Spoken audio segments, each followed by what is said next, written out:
After the brief introduction of this chapter, we are right into the second lecture. Today we will discuss about a few basic concepts about subset, proper subset and superset. यहाँ पे इन तीन चीज़ों को explain करने के लिए मैंने कुछ एग्जांपल्स लिए हुए हैं. जैसे आपको दिख रहा होगा मैंने एक सेट लिया हुआ है A जिसमें एलिमेंट्स हैं 1 और 2. There is one more set B जिसके एलिमेंट्स हैं 1, 2 और 3 and there is one more set C, the elements are 1 and 2. If you see these two sets A and C, तो क्या मैं ये कह सकता हूँ कि A के सारे एलिमेंट्स C में ऑलरेडी एग्जिस्ट करते हैं. अगर मैं A और B को देखूं तो भी मैं ये कह सकता हूं कि A के सारे एलिमेंट्स B में ऑलरेडी हैं. इस सिचुएशन में जब किसी सेट के सारे एलिमेंट्स किसी और सेट के में भी होते हैं तो पहला वाला सेट दूसरे वाले सेट का सबसेट कहलाता है. जैसे चूंकि A के सारे एलिमेंट्स C में हैं तो हम कह सकते हैं कि A is a subset of set C. Again चूंकि A के सारे एलिमेंट्स B में भी हैं तो भी हम कह सकते हैं कि A is a subset of set B. जब मैंने ये दो बातें कही तो आपने ज़रूर फोकस किया होगा कि यहाँ पे सबसेट का साइन अलग है और यहाँ पे सबसेट का साइन अलग है. तो ऑब्वियसली ये डिफरेंस क्रिएट होता है क्योंकि अगर आप B और C में कंपैरिजन करें तो B में कम से कम एक ऐसा एलिमेंट है जो A में नहीं है. यही सिचुएशन C पे नहीं है. C में ऐसा कोई एलिमेंट नहीं है जो A में ना हो, लेकिन B में ऐसा एलिमेंट है, वो एलिमेंट 3 है जो A में नहीं है. एक ऐसा सिचुएशन जिसमें A के सारे एलिमेंट्स तो B में हैं लेकिन B में कम से कम एक ऐसा एलिमेंट है जो A में नहीं है. इस सिचुएशन में A को B का प्रॉपर सबसेट कहा जाता है और इसी सिचुएशन में B को A का सुपरसेट कहते हैं. अदरवाइज वो सिर्फ सबसेट कहलाता है. जैसे A is a subset of C, here A is a proper subset of B. Consequently, B is the superset of A, but C is not the superset of A. Mathematically, जब हम subset को represent करने की कोशिश करते हैं, so when we say that there is a set A which is a subset of set B, we mean to specify that it means if there is any element A in set A, it will also be in B. तो ये mathematically इस तरह से हम लोग लिखते हैं. Moving on to the next part of this lecture, today we will try to differentiate between two symbols. Epsilon, that is here, belongs to, and there is one more subset. कई बार confusion हो जाता है इस epsilon और belong ये subset वाले symbol में.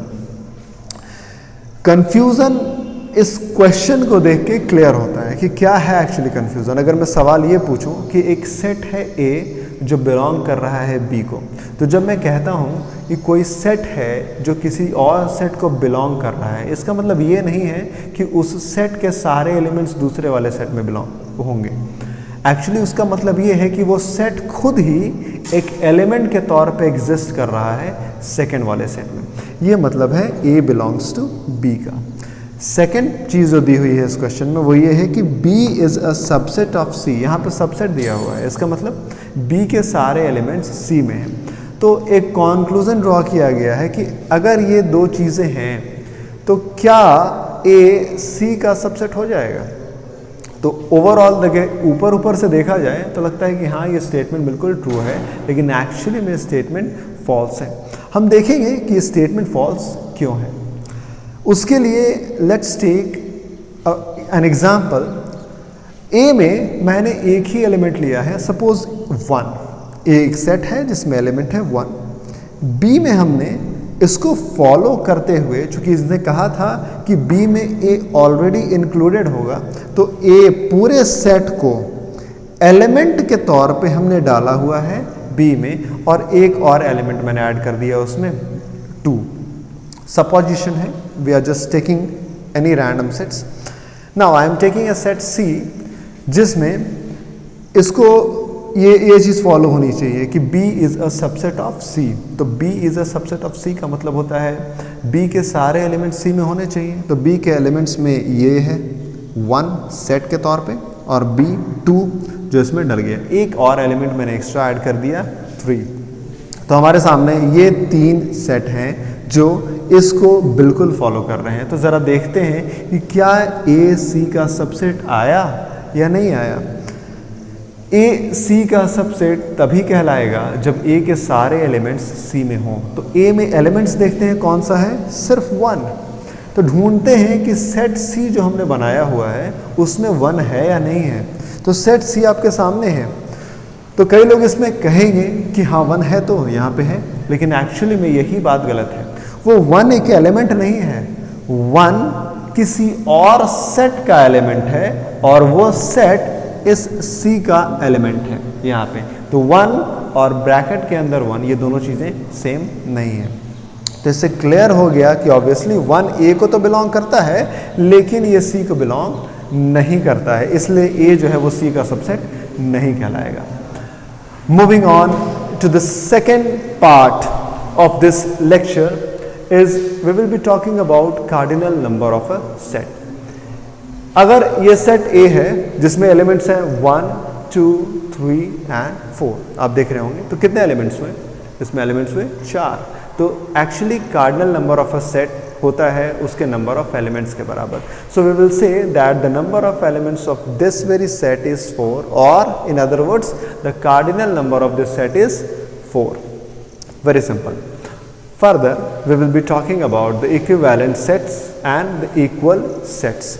दो सेट बराबर कब होते हैं और वो इक्विवेलेंट कब होते हैं, इसको एक्सप्लेन करने के लिए I have taken a few examples A, B and C। So these are a few sets. A में एलिमेंट्स मैंने रखे हैं 1, 2 एंड 3, B में मैंने एलिमेंट्स रखे हुए हैं 2, 1 एंड 3, और C में मैंने एलिमेंट्स रखे हुए हैं A, B एंड C। अगर आप A और B को देखो तो आपको पता चल जाएगा कि एक्चुअली में ये दोनों सेट्स जो हैं वो सेम है। 1 इसमें है तो इसमें भी है, 2 इसमें है तो B में भी है, और 3 अगर A में है तो B में भी है। एक्चुअली हमने पहले लेक्चर में ही बात की थी कि in the representation of a set the ordering of the elements as well as the duplicity of the elements does not make any sense. तो ऑब्वियसली ये इधर उधर हो गए हैं, लेकिन कोई खास फर्क इससे नहीं पड़ता है। तो हम कह सकते हैं कि A और B exactly same elements contain करते हैं, इसलिए ये इक्वल सेट्स हैं। यहाँ पे एक और इम्पॉर्टेंट एग्जांपल ले सकते हैं हम लोग, वो होगा सेट D। सेट D में मैं इस तरह के एलिमेंट्स ले रहा हूँ 1, 1, 2 एंड 3। अगर मैं ये 4 एलिमेंट्स ले लूँ तो क्या ये सेट A और सेट D बराबर हैं? ऑब्वियसली ये दोनों सेट भी बराबर हैं, क्योंकि अभी अभी हमने बात की कि अगर आप किसी भी एलिमेंट को रिपीट कर रहे हो तो उसका कोई मतलब सेट के रिप्रेजेंटेशन में नहीं है। इसमें 4 एलिमेंट्स नहीं हैं, इसमें एग्जैक्टली 3 एलिमेंट्स हैं 1, 1, 2 and 3। So suppose the question is what is the cardinal number of this set? So it is not 4, it is basically 3। तो A, B और D ये तीनों सेट इक्वल हैं, इसको भी हम इक्वल बना ले रहे हैं। Now let's see the set C जिसमें एलिमेंट्स हैं A, B और C। क्या B और C बराबर हैं? तो नहीं, इसके एलिमेंट्स सेम नहीं है, लेकिन कुछ और है जो बराबर है, वो है नंबर ऑफ एलिमेंट्स। इसमें नंबर ऑफ एलिमेंट्स कितने हैं? 3। इसमें नंबर ऑफ एलिमेंट्स कितने हैं? 3। दोनों में सेम नंबर ऑफ एलिमेंट्स हैं। It means the cardinal number of both the sets are equal. In fact the cardinal number of A, B, C and D, all these 4 sets are equal। इसीलिए ये चारों के चारों set equivalent set कहलाता है। Equivalent set कहने का मतलब उनके कार्डिनल नंबर सेम होते हैं, नंबर ऑफ एलिमेंट सेम होते हैं। और इक्वल होने के लिए सिर्फ कार्डिनल नंबर से काम नहीं चलेगा, सारे के सारे एलिमेंट्स भी सेम होने पड़ेंगे। डन।